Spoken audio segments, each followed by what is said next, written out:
Hello, hi guys! Magandang hapon sa inyo lahat. This is Jim Pumasagari Channel, a faith healer, also matarder. So ngayong hapon, natutugyan natin ang nagsasabihin sa'yo ng ating mga gabay. This is special gabay for the month of October 11 hanggang October 17 for the sign of Cancerian. So, Cancer, Cancer, Cancer, welcome, welcome to my channel. Ano kaya ang messages, advices, and spirit guides ang ating masasaga for today's video? Kano naman kayang energy or kaganapan sa buhay ng mga Cancerian ang ating mahagilap. So guys, this reading sa journey din lamang, hindi lahat makaka-resonate. Kunin lamang po makaka-relate sa inyo and comment down below kung kaninong energy ang ating nasagap. And of course, guys, maraming salamat sa walang sawang pagsuporta sa aking channel. Lalong-lalo na hindi nag-skip ng ads, no, ay pagpalain kayo ng may kapal. At bumalik sa inyo na siksik diglig nag-uumapaw, diba, na biyaya. Maraming salamat po sa inyo. And of course, guys, umpisahan na natin. Ganon. Angel Spirit, please give information for the sign of Cancerian. Ano pinaka-messages, advices for you ng ating mga angel spirit, ang ating mga hagilap? There is a Knight of Swords. Okay. Kung baga sinasabi dito, there's a success driver. Kung mag-aabot kamay mo na, no? Malapit mo na makuha ang yung pangapangarap at baka magiging mabilis to. No, magiging mabilis ang daloy nito. And of course, there's an Eight of Coin. Mag-focus ka lang daw about sa trabaho, negosyo, hanap buhay mo, no? Tumutok ka dyan. See, I told you so. There's a Three of Coin. About sa negosyo, trabaho, hanap buhay. Collaboration, teamwork, focus, relax. And of course, there's a Four of Cups. Re-evaluate or analyze, no? Kailangan na pag-isipan mo muna mabuti bago ka mag-take ng actions or bago ka magdagdag ng kahit anong amang eksena pagdating sa negosyo at trabaho mo, no? Kailangan na pag-isipan mo ng maraming beses kung ano yung magiging hakbangin mo, no? Because there's a Page of Swords, there's an information. May kumukuha ng information dahil sa'yo dito, ha? At the same time, parang may information na regarding ata sa negosyo, trabaho to. Or baka about sa social media, no? May sumusubaybay sa'yo. Baka mayroong kumuha sa iba online. Some of you, baka online seller or online selling. Or some, sinasabi dito mukhang maraming orders, no? Because there's that card. There's an ending and new beginning. Sinasabi dito na kailangan nyo makakuha ng marami pang information para makapagsimula at para magkaroon ng pagbabago na magaganap dito. So that card is a transformation. So what is the Knight of Swords? There's a King of Wands. There's a control, no? Kung magkakontrolado mo naman daw, no? Sa yamado at hawak mo naman ang eksena. So, sinasabi sa'yo dito, magpatuloy ka lang sa ginagawa mo. And of course, sinasabi dito, there's a Palace of Swords. There's a lot of betrayal na about dyan sa trabaho, negosyo mo. So, sinasabi sa'yo dito na kailangan mag-focus ka. Huwag mo isipin yung mga nasa paligid mo. Nagtatrabaho ka or nagnegosyo ka hindi para sa kanila, no? Para sa sarili mo, para sa pamilya mo, para at least makausad, makabangon ka. And of course, there's an Ace of Swords. There's a breakthrough, no? Kumbaga, about sa trabaho mo, about sa negosyo mo, magtatagumpay ka dyan. So, what is the Four of Cups? There's a High Priestess. So, ibig sabihin dito, there's an unexpected offer. So, sinasabi dito, kung itong offer na to, kailangan i-evaluate mo, i-analyze mo bago ka mag-take ng action. At least, at the end of the time, hindi ka mahihirapan sa huli. Ano kasi nakasabi ng High Priestess, there's a hidden agenda or hidden enemies. Sinasabi din dito na may mga tao sa paligid mo na kailangan i-visualize mo, no, kung ano talaga yung pakay nila sa'yo. Kasi sinasabi dito na kailangan maging mautak at maging matalino ka at mapagmasid ka. Hindi ko naman sinabing tamang hinala ka, pero kailangan mo maging totoo sa sarili mo, 'di ba? What is the Page of Swords? And of course, there's a Six of Swords, there's a transition. No, maaaring itong information na ito yung makakapagbigay sa ng trouble. And of course, information na makakaalis ka sa sitwasyon mo, 'di ba? So, what is the Death card? And of course, there's an Eight of Cups. Ibig sabihin, makaka-move on ka na, no? At transportation, kumbaga, ang laking pagbabagong mangyayari sa buhay mo dito. Moving forwards. And of course, what is the Knight of Swords? And of course, the King of Wands. What is the Knight of Swords and the King of Wands? And of course, there's a Three of Swords, no? There's an information, kumbaga, kontrolin mo yung emotions mo, na madali ka masaktan. So, sinasabi sa'yo dito, kailangan maging balanse ka, no? Kumbaga, may mga thoughts and of course, opinion ng ibang tao, pero kailangan mong maging balanse, no? Hindi mo kailangan agad-agad magpa-apekto. Kasi maraming naiinggit sa'yo at nagkakaroon ng self-sabotage. Ingat ka sa pagbibigay ng information kasi siguro nagiging ano ka kumbaga, komportable ka sa mga tao sa paligid mo. So, sinasabi dito, maging aware ka lang, no? Hindi mo kailangan mag-open up, hindi mo kailangan i-share sa kanila yung mga plano mo at yung mga ginagawa mo kasi nagkakaroon ng evil eye, nagkakaroon ng contracts. Kaya may mga some of you, may mga pangarap kayo na hindi na isa sa katuparan or may mga plano kayong hindi natutupad that because of ito yung palang pinag-sharean mo is laki ng inggit sa'yo, no? Kumbaga maging aware ka lang kasi there's a self-sabotage, don't you worry, there's a fair fight, no? May patas na laban pero kailangan maging totoo ka sa sarili mo. Maging aware, ha? Hindi lahat ng mga plano mo ay kinukwento mo. And of course, there's the hangman, no? And of course, sinasabi dito na baguhin mo yung perspective mo, yung pananaw mo, no? Magtatagumpay ka at the end of the time, pero kailangan mong baguhin yung mindset mo. No? Sa pakikipag-talkative, gano'n. And of course, sinasabi dito, there's a tower moment, there's a sudden changes. May pagbabago magaganap dito, no? With unexpected moment. So, ibig sabihin dito, use your vision, no? Use your visions, kasi may nakikita ko desires into reality. May mga bagay na pinapangarap mo maisa sa katuparan. Some of you bahay, kumaga magkakaroon ka ng location dito. And of course, there's a sudden surprises na mangyayari. So, what is the Knight of Sword?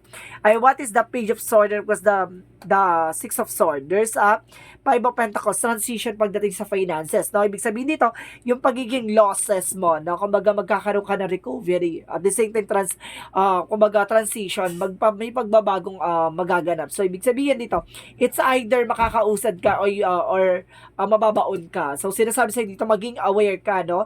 Get more information. Yun nga, sabi ko, di ba, hindi lahat ng offer tinatanggap mo. Baka may mga tao magpapautang sa'yo or may mga taong utangan ka, maging aware ka lang. Hindi lahat ng bagay ay idadaan mo sa pangungutang or pag-utang, gano'n. Kumbaga, baka mag-ipit ka sa huli. No, hindi ka makakalis dyan sa sitwasyon mo kung di ba baguhin yung pananaw or ways mo or yung thoughts mo, no? Kailangan baguhin mo yung mindset mo. So, what is that card? Of course, the Eight of Cups. May pinagdadaanan ka dito about sa finances. Kumbaga, sinasabi sa'yo dito na iwasan mong manghiram.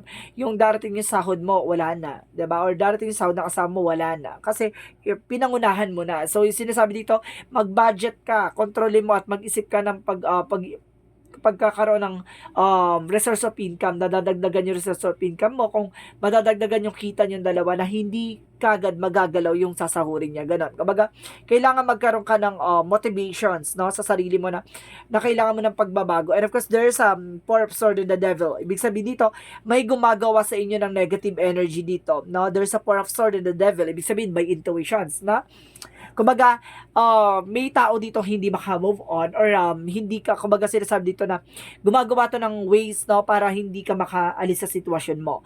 Kumbaga, binabaong ka dito sa eksena, no?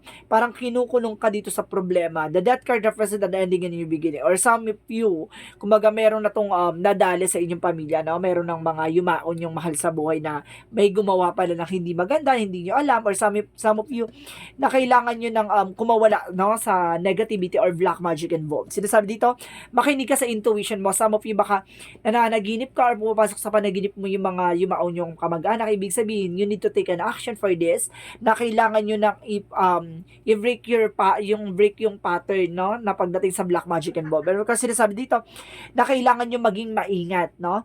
And of course, maging kumbaga matalas ang pakiramdam. So, what is the outcome? So, what is the outcome? Ang outcome nito is Knight of Wands. There's a final push. So, ibig sabihin na may mga bagay na kailangan mong gawin, no? And of course, there's Eight of Sword, no? Kailangan mong kumawala, no, sa negativity and of course, black magic involved. Kumbaga, nakaset yung blockages hindi ka makakilos, hindi ka makagalaw. You're feeling stuck pagdating sa finances, pagdating sa relationship sa bahay, ganun. Kumbaga, puno ng negativity. And of course, there's a Palace of Coin. Kumbaga, may potential ka pagdating sa abundance. And of course, there's a Queen of Coin, no? Kumbaga, kumbaga, magaling ka naman or marunong ka naman humawak ng finances, pero walang epekto no? Kumbaga, dahil sa negativity, ang lakas ng negative dito na nahahatak ka, pati yung pag-iisip mo about sa finances or resource of income mo, kumbaga imbis na makarecover ka, mas lalo ka na kumbaga gano'n, kumbaga yung strategy mo hindi nagwo-work. And because there's a King of Swords, maging wais ka, no? And because there's a Palace of Wands, there's a lot of burden, no? Maraming burden dito na nararanasan ngayon. Kumbaga, some of you consider yan, kumbaga ngayon ay, kumbaga marami kayong pinagdadaanan dito, no? Kumbaga maraming struggles and of course obligations. Sinasabi sa'yo dito, kailangan nyo mag-cleansing and of course protections and of course, kailangan nyo basagin tong negativity na to. It's a full of negativity dito. Grabe. Ang lakas ng energy. So, let's see what is the Love Oracle card. What is the Love Oracle card? Angel Spirit Guides. What is additional messages for this Love Oracle card? Wedding ring. Some of you, there's a union na and everlasting promises, no? And of course, there's cassette, no? Sinasabi dito na wag mo nang ulit-ulitin yung mga nangyari from the past. At the same time, there's a mask. I told you, no? Kumbaga may taong kumbaga hindi pinapakita ang totoong pagkatao niya, no? Itong tao na to is pretender. At the same time, sinasabi sa'yo dito na maraming tinatago tong tao na to. Kumbaga lumalapit sa ito, hindi mo alam siya pa na taong gumagawa sa'yo, no? Maging maingat ka at maging mapagmatsyag. Yung taong pala na to ay doble kara, no?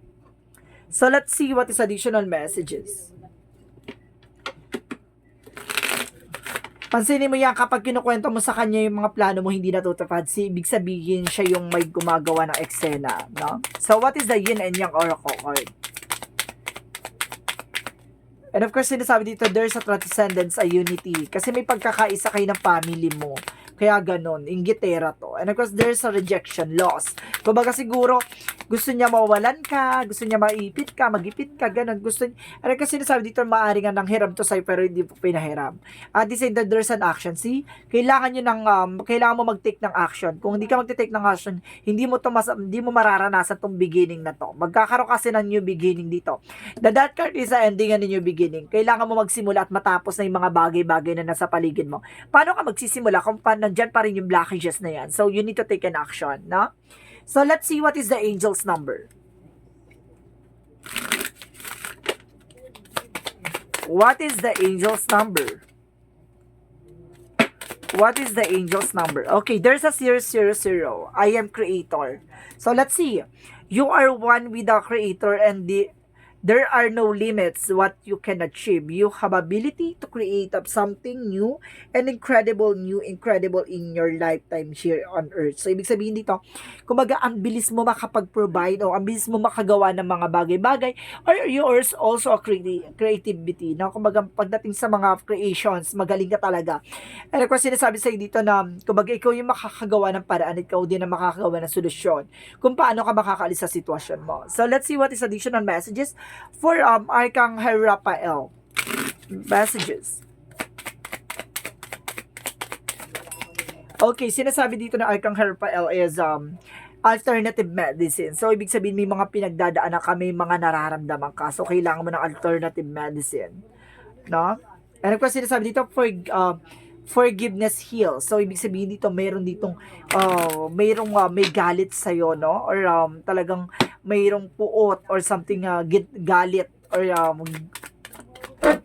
hinanakit or something gano'n. Kumbaga, meron siyang malalim na pinanghuhugutan. And of course, sinasabi ni Archangel Michael, as Archangel Michael, to help you from this situation. Sinasabi ni Archangel Michael dito na makakaalis ka na rin sa sitwasyon, no? Humingi ka ng gabay sa kanya. At the same time, eternal love, no? Ibig sabihin dito, there's an everlasting, no? Pangmatagalan talagang relasyon or pangmatagalan pagmamahalan, no? What is the Jesus loving quotes?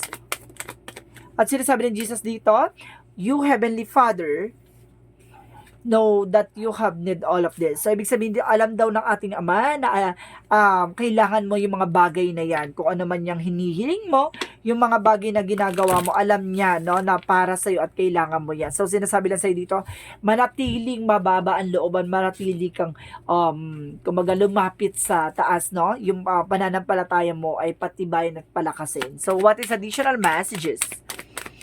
And of course, there's a magician and the mirror. No? Kumbaga, there's a manifestation and reflection. So, ibig sabihin dito, may mga bagay na ginawa ka, no? magre-reflect din sa'yo yun. So, ibig sabihin dito, there's a consequences, no, sa mga bagay na ginagawa natin. And of course, cornucopia, ibig sabihin dito, kailangan mo ng foods and vegetable. Baka nanghihina ka na, no, or kailangan mo ng mga masusustansyang pagkain. And of course, attachment, no, kung mawala ka dito sa maskara, no, meron ditong hawak-hawak mo, lagi mong kasama.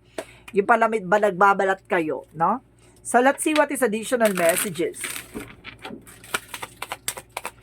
What is additional messages? And of course, guys, there's a portal. Doors are open.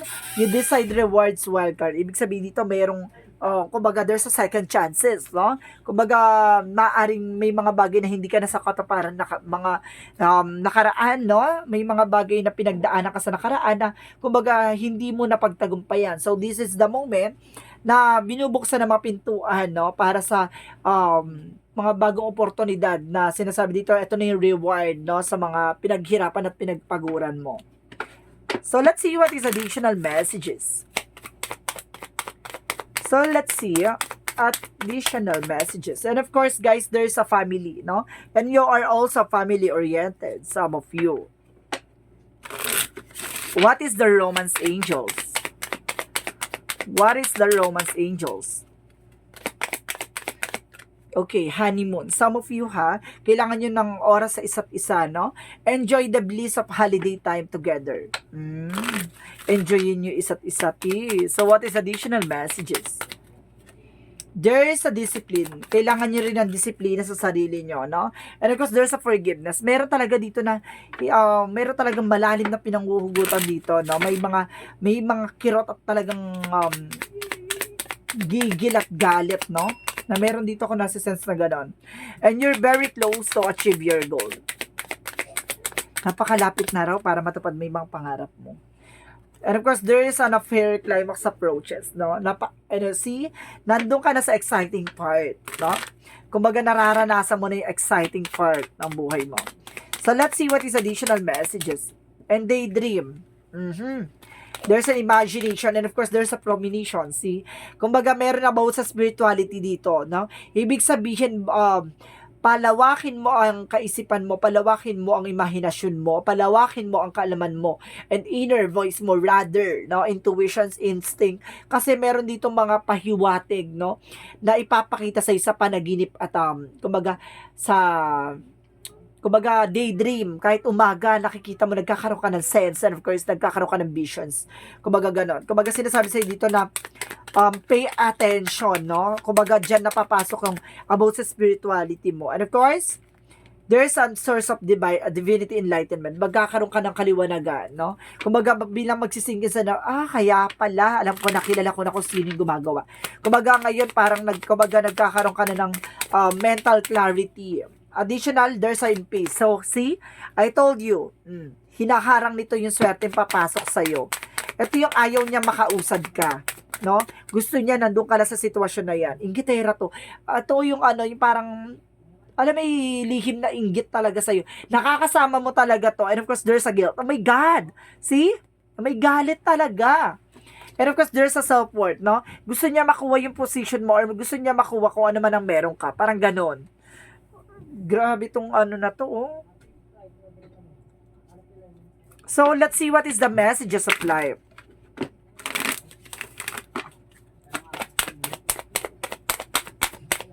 And of course, a gift from life.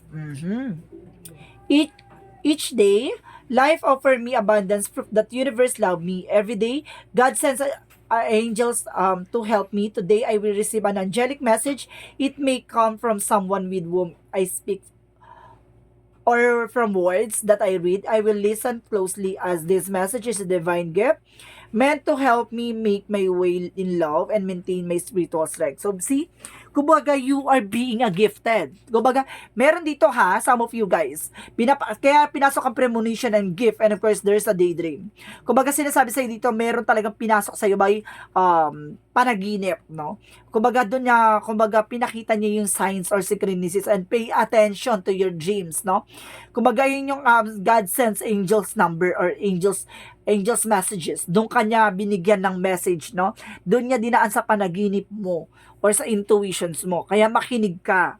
So guys, this reading is special gabay for the month of this is a special gabay for the month of October 11 and October 17 for the sign of Cancerian. This reading is a general reading lamang, hindi lahat makaka-resonate. Kung hindi lamang pa makaka-relate sa inyo, comment down below kung kaninong energy ang ating nasagap. Maraming salamat sa walang sawang pagsuporta sa akin channel. Lalo na hindi nag-i-skip ng ads, na way pagpalain kayo ng Diyos at may kapal. No, siksik liglig umapaw ama ng balik sa inyo. And of course, don't forget to comment down below your full name, birthday, and of course location nyo. Kung asan man kayo sulok ng mundo, para sa susunod na reading natin, baka energy mo na at energy mo na ang mahigilap at masagap ng ating mga gabay. Maraming salamat and see you in the next video. Bye-bye and babush!